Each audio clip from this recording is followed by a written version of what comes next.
தமிழ் பேசும் அனைத்து நல்வுள்ளங்களுக்கும் இனிய மாலை வணக்கம்.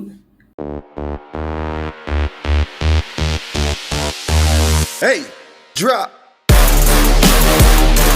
இன்னைக்கு நம்ம இந்த வீடியோவில் பார்க்க போகிறது அப்படி என்னன்னா நிறைய இன்னைக்கு நடந்த நியூஸஸை ஒரு முக்கியமான நியூஸஸை நம்ம டீட்டெயிலாக பார்க்க போகிறோம்.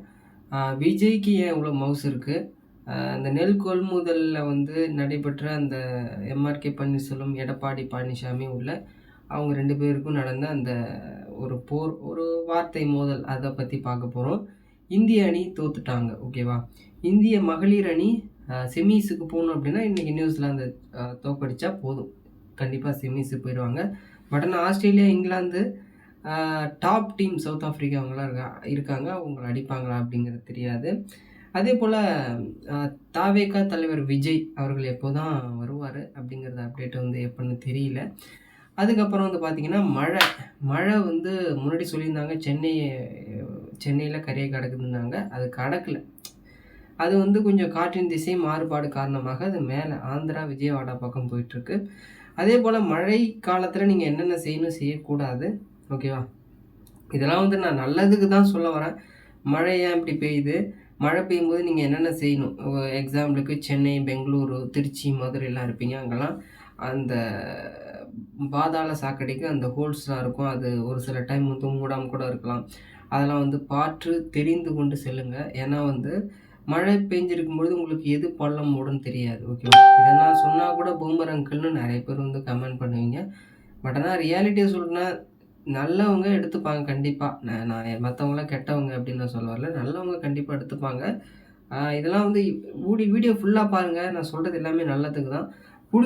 எது நல்லதாக இருக்கோ அதை நீங்கள் கண்டிப்பாக எடுத்துக்கோங்க. மேக்ஸிமம் நான் சொல்கிறது எல்லாமே நல்லதாக தான் இருக்கும். ஓகேவா? சரி, வாங்க வீடியோக்குள்ளே போகலாம். ஃபர்ஸ்ட் ஆஃப் ஆல் விஜய்க்கு ஏன் இவ்வளோ மவுஸ் அப்படிங்கிறத பார்ப்போம்.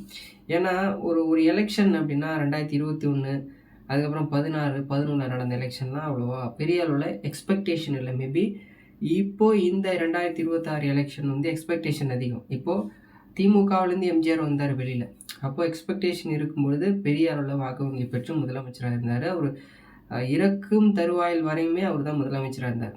ஓகேவா? அப்போ அவர் ஒரு பெரிய மவுஸ் இருந்தது, பெரிய உலக நடிகர் அப்படிங்கிற மாதிரி இருந்தது. இப்போது 2026 எலெக்ஷனில் அதே சேம் கான்செப்டில் ஒரு 1 இயர் கேப்புக்கு முன்னாடி அந்த தாவேக்கான்னு ஒரு கட்சியை துவங்கி இப்போது அவர் அந்த கரூர் சம்பவத்துலேருந்தும் சரி, ஒரு சில மாநாடு நடத்ததுலேருந்து அவர் அந்த கட்சி ஆரம்பத்துலேருந்தே ஒரு ட்ரெண்டிங்கில் இருந்தார். காரணம், ஒரு கணிசமான வாக்குகள், எனக்கு தெரிஞ்சு ஒரு 30லேருந்து ஒரு 50 தொகுதிகள் மேபி வெற்றி அடையலாம். ஒரு 10லேருந்து 20% வாக்குகள் கண்டிப்பாக பெறுவார். அப்படி பெற்று தருவாயில் 2026க்கு அப்புறம் ஒரு எலெக்ஷன் நடக்கும். ஓகேவா? கண்டிப்பாக நிறைய ஓட்டு வாங்குவார். நெக்ஸ்ட் டைம் எதிர்க்கட்சி தலைவர் முதலமைச்சருக்கான வாய்ப்புகள் ரொம்ப அதிகமாக இருக்கும். ஓட்டிங் பர்சன்டேஜ், சப்போஸ் அவங்க அந்த கூட்டம் வர்றது ஓட்டாக மாறிச்சுன்னா கண்டிப்பாக ஒரு பெரிய அளவில் மார்ஜின் இருக்கும். ஏடிஎம்கே பின்னாடி தண்ணி கூட மேபி முன்னாடி கூட போகலாம். என்ன ஒரு கான்செப்ட் இருக்குங்கிறத பார்க்கலாம். அதே போல் அண்ணா திமுக தாவேகா கூட்டணி இருக்குமா அப்படிங்கிறது ஸ்லைட்லி ஒரு டிஸ்அட்வான்டேஜ் இருக்குது. அட்வான்டேஜ் என்னென்னா, விஜய் அவர்களும் மேக்ஸிமம் அதிமுகவை ரொம்ப விமர்சனம் பண்ணுறது கிடையாது. பாஜகவையும் திமுகவும் தான் பண்ணுறாரு. அப்போது மேபி அதிமுக தாவேகா ஒன்றா இருக்கிறதுக்கான வாய்ப்புகள் இருக்குது கூட்டணி அப்படின்னா பிஜேபியை வெளில தள்ளும். அப்படி இல்லைன்னா வரமாட்டார். ஓகேவா? இது ஒரு அட்வான்டேஜ் 2 டீமுக்கும். அப்படி இல்லை அப்படின்னா டிஸ்அட்வான்டேஜ்னு பார்த்தீங்க அப்படின்னா, முதலமைச்சர் வேட்பாளர் எடப்பாடி பழனிசாமி தலையானாலும் விட்டு கொடுக்க மாட்டார், விஜய் விட்டு கொடுக்குறார். இது ஒரு டிஸ்அட்வான்டேஜ். என்ன நடக்குது அப்படிங்கிறத பொறுத்து பார்க்கலாம். ஓகேவா? அதுக்கப்புறம் இந்த நெல் ஓகேவா, நெல் கொள்முதல் அந்த இடத்த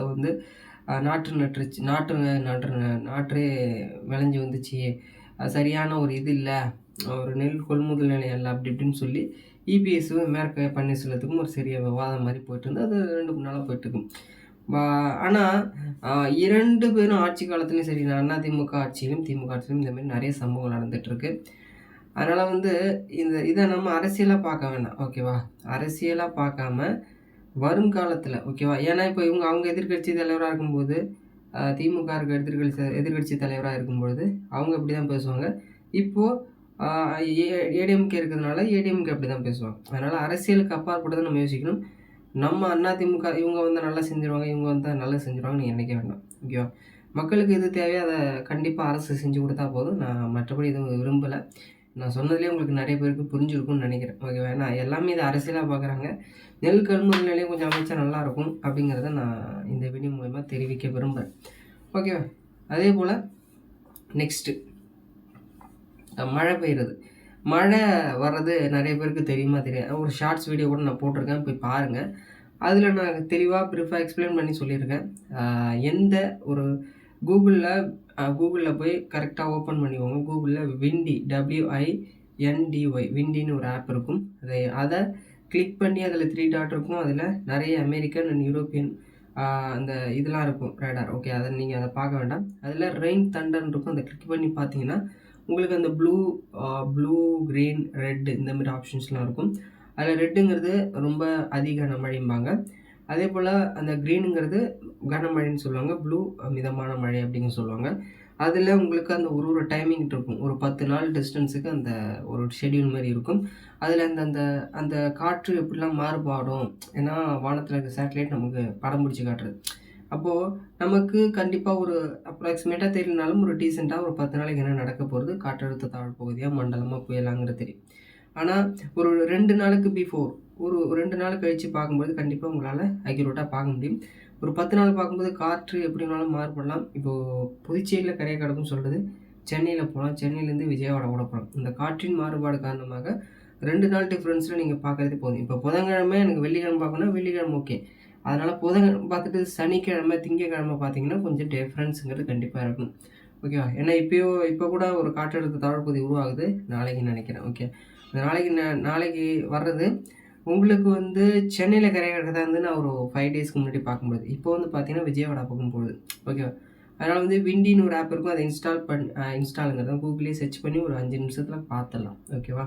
அதுக்கப்புறம் இந்திய அணி தோல்வி. விராட் கோலி, ரோஹித் சர்மா அந்த கடைசி டூர் அப்படின்னு சொன்னாங்க. அந்த டூரை பொறுத்தளவுக்கு பெரிய ஒன்று ப்ரெஷர்லேயே 2 பேரும் ஆடின மாதிரி தெரிஞ்சுது. ரோஹித் கூட ஒரு 70+ வந்து அடிச்சிருந்தார்.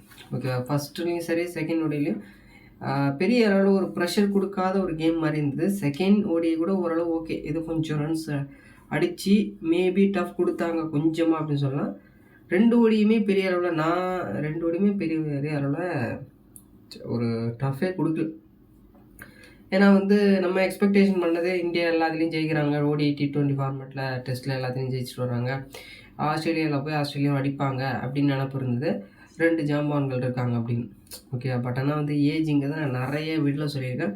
வயசு உங்களுக்கு இப்போ நீங்கள் 10 வயசில் இருந்ததுக்கும் 20 வயசுக்கு இருக்கிறதுக்கும் உங்களுக்கு டிஃப்ரென்ஸ் நிறைய இருக்கும். 30 வயசில் இருக்கிறதுக்கும் 35 வயசில் இருக்கிறது உங்களுக்கு டிஃப்ரெண்ட் இருக்கும். 35 வயசுக்கும் 40 வயசுக்கும் டிஃப்ரென்ஸ் இருக்கும். ஏஜ் ஒரு ஃபேக்டர். அதை நம்பி Virat Kohli and Rohit Sharma maybe retirement அறிவிக்கலாம். அது அவங்களுடைய விருப்பம் தான். ஏன்னா வந்து ஒரே நேரம் போல் இருக்காது.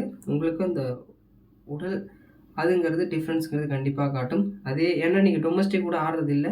ஸ்டேட் இன்டர்நேஷ்னல் ஒரு 3 மேட்ச் 2 மேட்ச் ஆடும்போது உங்களால் கரெக்டாக கெஸ் பண்ண முடியாது அப்படிங்கிறது தெரிஞ்சுக்கோங்க. இந்திய மகளிர் அணி அபாரம். 300க்கு மேலே டார்கெட் போயிட்டுருக்கு. 2 பேரும் சூப்பரான 100 அடிச்சிருக்காங்க. Pratika Rawal one of the best ஒரு பேக் போன் இந்தியன் கிரிக்கெட்டில் வருங்காலத்தில் ஒரு 10 வருஷத்தில் இருப்பாங்க அப்படிங்கிறது எந்த சந்தேகமும் கிடையாது. கண்டிப்பாக நல்ல பால் நல்லா அடிக்கிறாங்க. நிறைய 50, 100 நான் பார்த்துருக்கேன். ஓகே, அவங்க டெபியூட் ஆனதுலேருந்து 100 அடித்து ஒரு 300 டார்கெட் இருக்குது.